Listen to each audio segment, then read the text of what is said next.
सर्वतः पाणिपादं तत् सर्वतोक्षिशिरोमुखम् सर्वतः श्रुतिमल्लोके सर्वमावृत्य तिष्ठति। बंधुगण, प्रायतः लोके एपरि जुक्ति करती जे भगवानंकर हस्त पाद चक्षु कर्ण आदि नथिबो, किंतु श्रीकृष्ण कहउछंती जे भगवानंकर एई समस्त अंग रहिछि एवं ताहा मध्य अगणित संख्यारे रछि। आमर सीमित ज्ञान रे आमे भगवानंकु सीमाबद्ध करिबा उचित नुहे। से कर्तुम कर्तुम अन्यथा कर्तुम समर्थः, अर्थात से संभव असंभव सबु किछि करि पारिबे तथा संभवर जहा विपरीत ताहा मध्य करि पारिबे।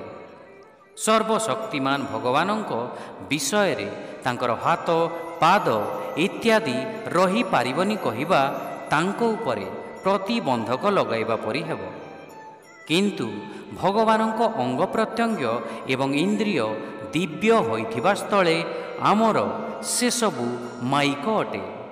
माइक एवं दिव्य मध्यरे पार्थक्य एहा जे आमर गोटिए लेखाएं अंग थिबा बेले भगवानंकर असंख्य पाद पाद हाथ चक्षु इत्यादि अछि। आमर इंद्रिय शरीरर गोटिए निर्दिष्ट स्थान रे रहिथिबा बेले तांकर इंद्रिय सर्वत्र विद्यमान। तेणु संसार रे जहा सबु घटुछि भगवान सबु देखुछंती एवं सबु शुणुछंती मध्य। यह एथिपाई संभव हुए कारण सृष्टि रे से जेपरि सर्वत्र व्याप्त तांकर चक्षु और कर्ण मध्य सर्वत्र उपस्थित। छांदोग्य उपनिषद रे उल्लेख अछि सर्वं खल्विदं ब्रह्म, अर्थात ब्रह्म सर्वत्र विद्यमान। तेणु संसार रे जे कोनोसी स्थान रे तांकु भोग अर्पण कले भी से ग्रहण करती। तांको भक्त जेउठारे भी प्रार्थना कले से सुनती एवं त्रिभुवन रे जेउठी जहा घटे तार साक्षी से अटंती। जदि लक्षाधिक भक्त एक समय रे तांकु प्रार्थना करती से सबुकु ग्रहण करिबा पई तांको कोनोसी समस्या होई न थाए।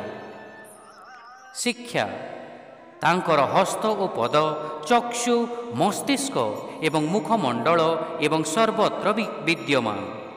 सर्वत्र तांकर कर्ण मध्य रहिछि कारण से विश्वर सर्वत्र व्याप्त। Everywhere are his hands and feet, eyes heads and faces, his ears too are in all places, for he pervades everything in the universe. Hare Krishna.